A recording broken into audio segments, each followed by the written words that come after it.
손에 피 한 방울 안 묻히고 오스트리아에 이어 체코까지 얻은 히틀러는 이제 폴란드 합병에 나서려고 했는데요.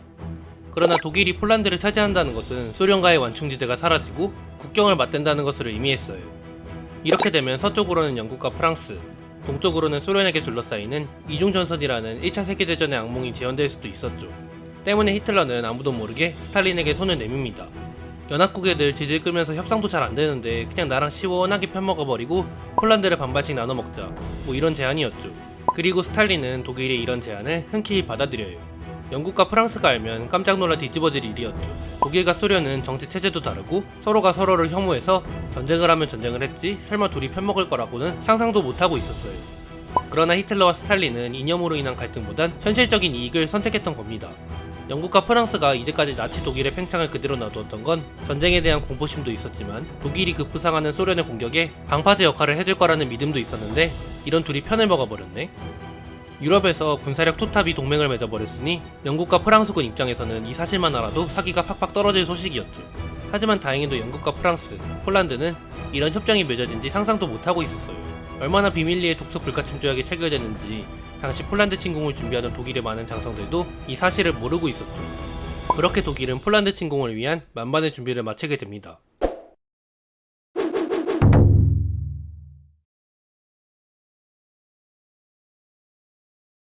(1939년 8월 31일) 저녁 8시 독일의 글라이비치 라디오 방송국이 무장기 안에 습격을 받게 됩니다. 놀랍게도 범인은 바로 폴란드군. 폴란드군이 선전포고 없이 독일의 방송국을 습격해 직원들을 감금한 거였어요. 그리고 폴란드군은 이어서 라디오 채널을 통해 독일에 대한 선전포고문을 읽기 시작했어요. 하지만 선전포고문을 다 읽은 폴란드군들은 때마침 도착한 독일군에 의해 제압되었고 이 사실은 빠르게 베를린으로 전달되었죠. 폴란드는 이 사건이 자신의 소행이 아니라고 강력하게 주장했지만 당시 유럽에서는 폴란드를 비난하는 목소리가 커지는 상황이었어요. 이 사건에 분노한 히틀러는 곧장 폴란드 공격을 명령했어요. 그리고 바로 다음 날인 9월 1일 새벽 4시 45분 독일의 전차가 폴란드 국경을 넘기 시작했습니다. 폴란드가 선제 공격을 했으니 독일은 선전포고도 할 필요가 없다며 기습 공격을 감행했죠. 독일군은 마치 하루 전에 폴란드군이 공격할 거란 걸 미리 안 것처럼 150만 대군이 일사불란하게 세 방향에서 폴란드의 수도 바르샤바로 진격했어요. 예상치 못한 기습 공격을 받은 폴란드군은 속수무책으로 갈려나갔죠. 그러나 2차 세계대전이 끝난 6년 뒤에 충격적인 사실이 밝혀지게 되는데 사실 이 모든 사건이 독일이 신중하게 연출한 자작극이었다는 거예요. 독일은 국제사회의 비난을 받지 않으면서 폴란드를 기습 공격하기 위해 이 같은 자작극을 벌인 거예요. 그렇게 독일군은 합법적으로 폴란드의 국경을 넘을 수 있었죠. 하지만 누가 선전포고를 했던 간에 영국과 프랑스는 더 이상 독일의 팽창을 두고 볼 수만은 없었어요. 그리고 지금 당장 폴란드에서 군사를 빼지 않으면 전쟁을 시작하겠다는 최후 통첩을 각각 독일에게 날리게 됩니다. 그리고 독일이 후퇴하지 않자 프랑스와 영국은 독일의 선전포고를 날렸어요. I am speaking to you from the cabinet room of 10 Downing Street. This morning, the British ambassador in Berlin handed the German government a final note stating that unless we heard from them by 11 o'clock, that they were prepared at once to withdraw their troops from Poland, a state of war would exist between us. I have to tell you now that no such undertaking has been received, and that consequently this country is at war with Germany. 이런 강경 대응은 히틀러가 예상하지 못한 전개였죠. 이 소식을 들은 히틀러와 독일 장군들은 공포에 질렸어요. 히틀러는 보좌관들에게 이제 어떻게 하면 좋겠냐고 반복해서 묻기만 했죠. 이제껏 프랑스와 영국이 독일이 동유럽에서 무슨 짓을 하던 보고만 있었기 때문에 이번에도 역시 그럴 거라고 생각한 거예요.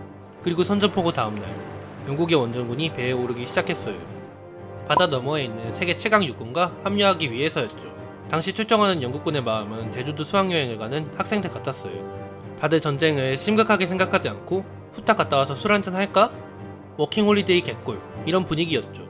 그렇게 프랑스에 상륙한 영국군은 독일을 바로 공격하지 않고 일단 서부 전선을 지키기만 했어요. 심지어 이들은 독일의 폴란드 합병이 임박하기 직전까지도 프랑스에서 남의 일처럼 지켜보고만 있었죠. 독일이 오스트리아, 체코슬로바키아, 그리고 폴란드를 점령할 때까지도 아직도 연합군은 전쟁을 망설이고 있었던 겁니다. 연합군이 섣불리 공격을 취하지 못한 이유는 여러 가지가 있는데 그중 하나는 바로 소련이었습니다.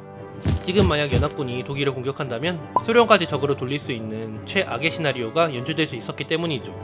그런 구도가 만들어진다면 국가 간의 전쟁에서 이제 체제 간의 전쟁으로 바뀌기 때문에 연합국은 더더욱 신중해질 수밖에 없었던 거죠. 당시 사람들은 이러한 소극적인 대처에 비판하며 선전포고만 하고 싸우지 않았다 하여 가짜전쟁이라고 비난했어요.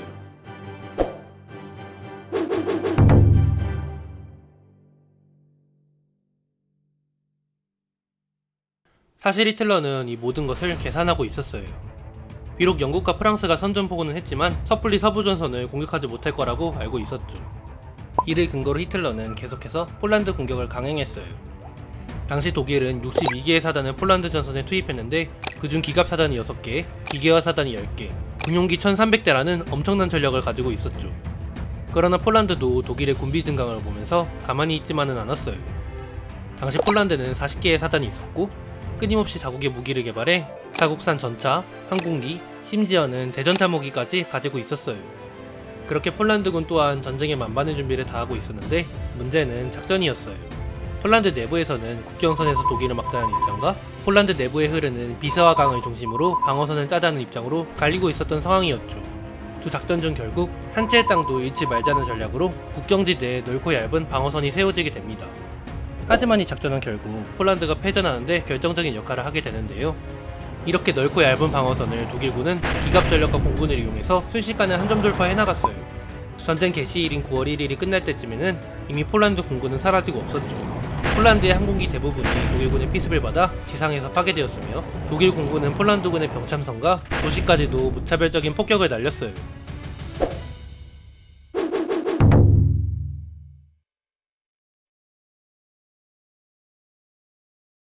공군도 공군이지만 육군의 활약은 엄청났습니다. 포메른을 치고 나온 독일의 제4군이 동프로이센에서 치고 나온 독일 제3군과 만나서 폴란드가 바다로 나갈 수 있는 출구인 해랑지방을 탈환했어요. 그리고 이어서 9월 7일에는 바르샤바 서쪽에 있는 바르타강에서 버티려는 폴란드군을 격퇴한 뒤 독일 제10군이 남쪽에서 치고 나와 바르샤바 36마일 이내까지 진격했고 북쪽에서 치고 나온 제3군은 수도에서 25마일 떨어진 라프레강까지 진격해 있었어요. 이러한 독일군의 빠른 진격에 폴란드군뿐만 아니라 영국과 프랑스군 또한 겁에 질렸어요. 그들은 전쟁의 양상이 1차 세계대전과 같은 참호전이 될 거라고 예상했지만 독일군은 정격전이라는 새로운 전투 교리로 전장을 휩쓸어 놓았죠. 정격전이라 함은 전차,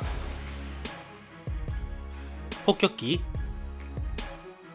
기계와 보병 등을 이용한 기동성을 극대화하는 전투 방법입니다. 기존의 전차는 보병을 지원해주는 보조 역할이었지만 독일은 이를 주무기로 활용해 반대로 보병이 전차를 지원해주는 새로운 패러다임을 열었던 거죠. 정격전을 통한 전술에서는 기동성 있는 선두 집단이 전력을 순간적으로 집중해서 적의 방어선을 뚫은 뒤 후방 전력이 이를 확고히 하며 빠르게 진격합니다. 폴란드와의 전쟁에서 독일군은 총 2750대의 전차를 전장에 투입해 빠른 기동성과 압도적인 화력으로 폴란드군의 방어선을 순식간에 무너뜨렸죠. 한 번도 보지 못한 새로운 전술에 폴란드군은 제대로 저항하지 못하고 압도당해 버렸어요. 그래도 동유럽의 강호인 폴란드군은 희망을 잃지 않고 반격을 하며 속수무책으로 당하고만 있지는 않았는데요. 폴란드군이 비스와강 서쪽에서 방어할 거라는 독일군의 예상과 달리 폴란드군은 재빠르게 후퇴해 강을 건너 수도 바르샤바에서 최후의 방어를 벌이기 위해 집결한 거예요. 때문에 독일군은 포위망을 넓혀 바르샤바 동쪽으로 100마일 떨어진 부구강을 포함하여 더 넓은 범위로 포위망을 형성했죠. 이렇게 독일군이 넓은 포위망을 형성하는 동안 뒤가 약해져 독일군은 한 차례 크게 패전하는데 비스와강 서쪽에서 포위된 폴란드군이 방향을 돌려 독일군 제8군과 제10군을 뒤에서 공격했고 기습을 당한 독일군 제34단은 막대한 병력 손실을 입었어요. 그럼에도 불구하고 이미 두 나라 간의 전투력 차이는 많이 벌어져 있어서 기습 공격은 성공했음에도 뒤이어 합류한 독일군에 의해 폴란드 군인은 10만 명이 사로잡히고 9월 17일에는 바르샤바 포위가 완료되었어요. 하지만 바르샤바는 역사상 수많은 방어전을 치러왔던 만큼 요새화가 잘 되어 있는 도시였어요. 독일군은 이런 바르샤바에 공포감을 심어주기 위해 엄청난 폭격을 쏟아부었어요. 그래도 폴란드군은 어떻게든 수도를 사수해보겠다면서 모든 병력과 물자를 바르샤바에 집결시켜 최후의 항전을 이어갔죠. 당시 폴란드군이 이렇게 최후의 항전을 이어갔던 것은 조금만 기다리면은 영국과 프랑스가 서쪽에서 독일을 공격해줄지 알았던 겁니다. 당시 바르샤바 포위에 들어갔던 독일 병력은 17만여 명이었고 폴란드군은 12만 명이었으니 양측의 병력 차이는 그렇게 크지 않았습니다.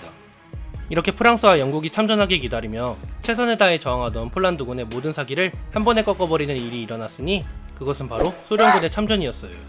독일과 소련이 뒤에서 손잡은지 몰랐던 폴란드군 입장에서는 엄청난 충격을 받았죠. 소련의 붉은 군대는 우크라이나 국경을 넘어 동쪽에서 폴란드로 빠르게 밀고 들어왔어요. 폴란드의 동부전선은 소련군이 공격한다는 것을 전혀 예상하지 못했기 때문에 방어병력이 거의 없다시피 했죠. 안 그래도 폴란드에게 좋지 못했던 전황은 순식간에 더 악화되어 버렸죠. 계속된 독일군의 바르샤바 폭격과 소련까지 참전해버리니 폴란드군의 사기는 바다까지 내려가 버렸어요. 그렇게 포위당한 지 10일째인 9월 27일, 바르샤바는 항복을 선언했죠. 결국 전쟁이 끝난 지 한 달여간 연합군은 독일의 서부전선을 공격하지 않은 거였어요. 그렇게 폴란드는 독소 불가침 조약에 따라 반으로 갈라져 서쪽은 독일이, 동쪽은 소련에게 넘어가게 되었어요. 폴란드인 10만 명은 리투아니아와 헝가리, 루마니아로 대피했고 그곳에서 많은 사람들이 프랑스로 또 영국으로 가서 폴란드 망명군을 만들었어요. 이들은 프랑스 전투에서는 보병으로, 브리튼 전투에서는 비행기 조종사로 전쟁 마지막 날까지 끝까지 독일에 맞서 싸웠어요. 그러나 나라와 가족을 잃고 뿔뿔이 흩어진 폴란드인들과는 달리 전쟁에서 승리한 독일은 그야말로 축제 분위기였다고 합니다. 당시 히틀러의 인기는 정말 하늘을 찌를 수 있을 것 같았습니다. 오스트리아와 체코에 이어 이제는 폴란드까지 독일의 손에 들어온 것이었죠. 히틀러의 자신감 또한 엄청났습니다. 사실 폴란드 침공 당시만 해도 독일 군부의 반대가 엄청났는데 히틀러는 자신의 뜻대로 움직이니 원하는 대로 결과가 이어졌던 겁니다. 그리고 이렇게 자신감에 찬 히틀러는 이제 독일의 오랜 라이벌 프랑스 침략을 위한 발판으로 노르웨이 정복을 준비하게 됩니다.